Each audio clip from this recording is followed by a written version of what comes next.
Our topic is lung cancer, and our slides are done by Joanna Richards and Kayla Petrey. What is it? Lung cancer or bronchogenic carcinoma refers to the tumors originating in the lung parenchyma or within the bronchi, with parenchyma being a reference to a tumor. It is one of the leading causes of cancer-related deaths in the United States. Although it was uncommon in the 20th century, its incidence has significantly increased due to the rise in smoking. Incidence rate. Lung Mm-hmm. cancer is the most frequently diagnosed cancer, making up 12.4% of all cases worldwide. The American Cancer Society estimates an annual incidence of more than 234,000 new lung cancer cases and over 154,000 lung cancer associated deaths in the United States. Mortality rates are higher in men than in women, though incidence rates show no racial differences. And there's a graph attached at the bottom that shows the lung cancer death rates between men and women. Risk factors. Cigarette smoking is the number one risk factor for lung cancer. Individuals who smoke cigarettes have a 15 to 30 times greater risk of developing or dying from lung cancer compared to non-smokers. Indoor radon is another important cause of lung cancer in the United States. Radon is a naturally occurring gas found in rocks, soil, and water. It is invisible, odorless, and tasteless. Asbestos, arsenic, diesel exhaust, silica, and chromium are also causes of lung cancer. The pathophysiology of lung cancer. Lung cancer or bronchogenic carcinoma refers to tumors originating in the lung parenchyma or within the bronchi. The major type of lung cancers are non-small cell lung cancer, which is the most common, and small cell lung cancer, which is the most aggressive, and it's commonly linked with smoking. And this is a graph of lung cancer, like the patho between the tumor growth, and you can follow the graph to show which symptoms would cause what what syndromes for the progression of lung cancer. Signs and symptoms. You have cough, which is a stage 4 symptom. Dyspnea, which is another stage 4. You have fatigue. You have shortness of breath, chest pain, weight loss, appetite loss, persistent or recurrent infections, chest infections, finger clubbing. In the earliest stage of lung cancer is not often associated with any symptoms.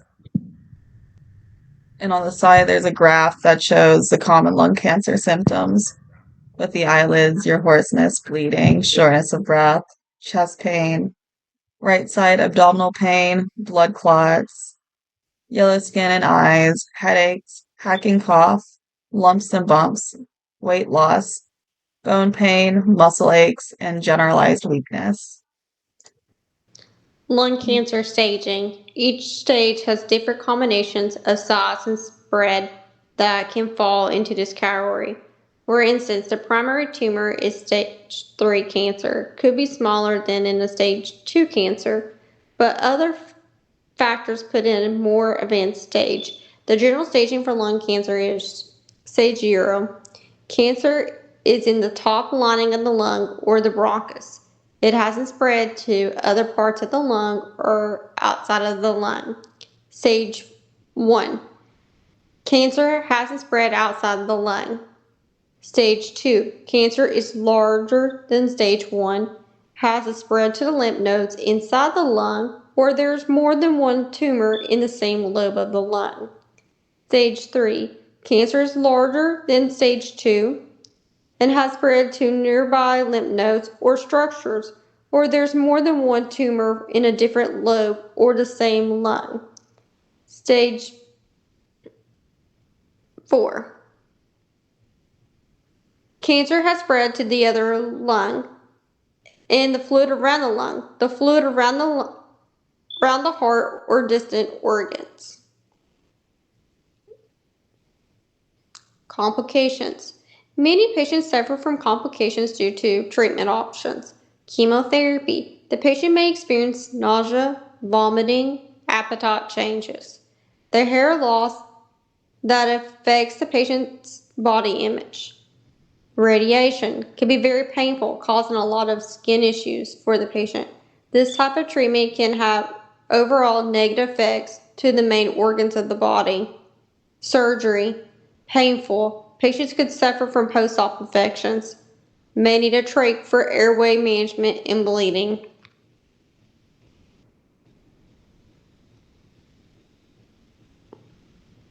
And then we have put the side effects, and then we put the poster again on the effects of the body systems. That way you could see the poster a little bit easier. Labs and diagnostic testing: chest x-ray, CT scan, PET scan, bronchoscope, needle biopsy, pulmonary function test, sputum culture, a complete blood count, and electrolyte levels. Treatments. Treatments is choice based on the type of lung cancer that the patient may have.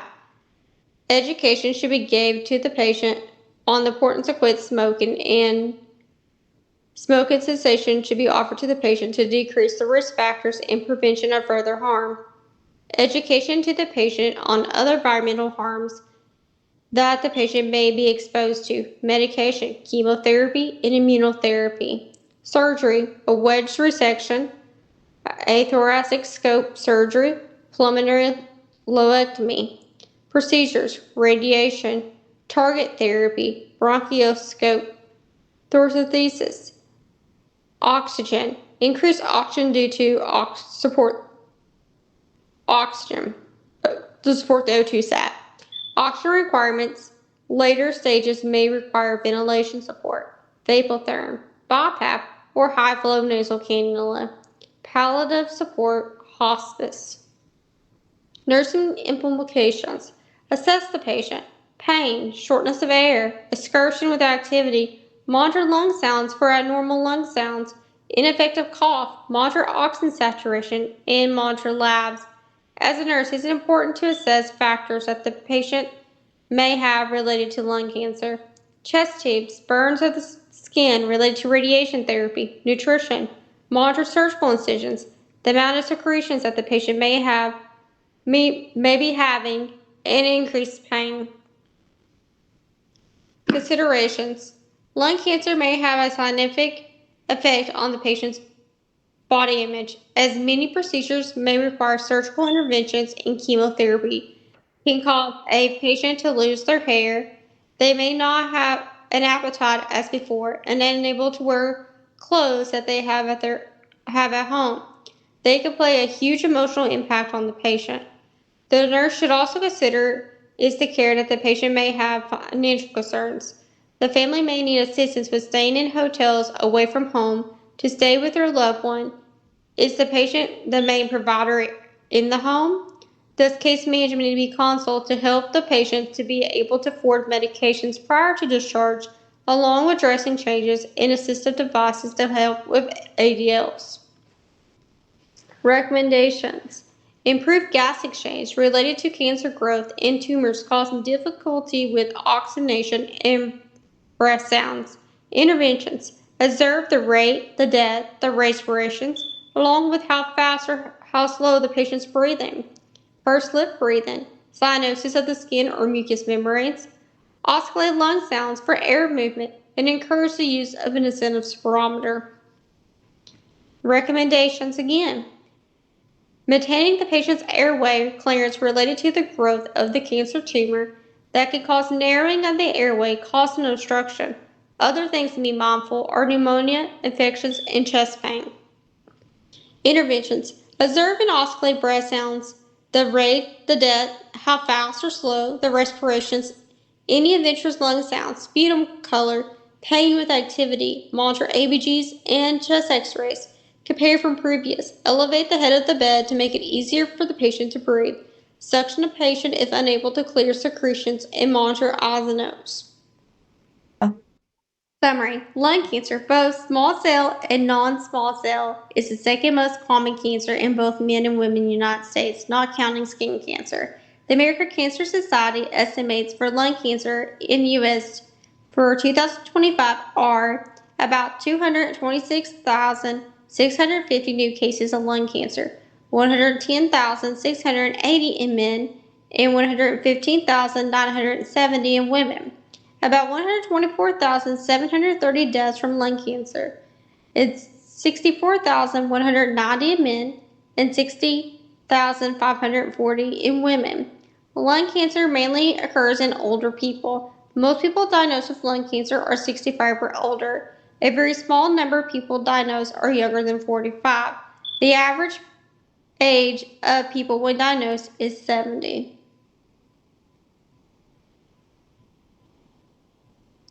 Conclusion: patients will need supportive help prior to discharge, regardless of the treatment options chose. Nurses need to educate the patient on prevention and risk factors that could cause lung cancer or interventions to decline the risk of future spread. Supportive therapy such as palliative care and hospice is not only emotional to the patient, but as the family as well. The nurse needs to advocate for the patient and the family. And this is a list of our references here.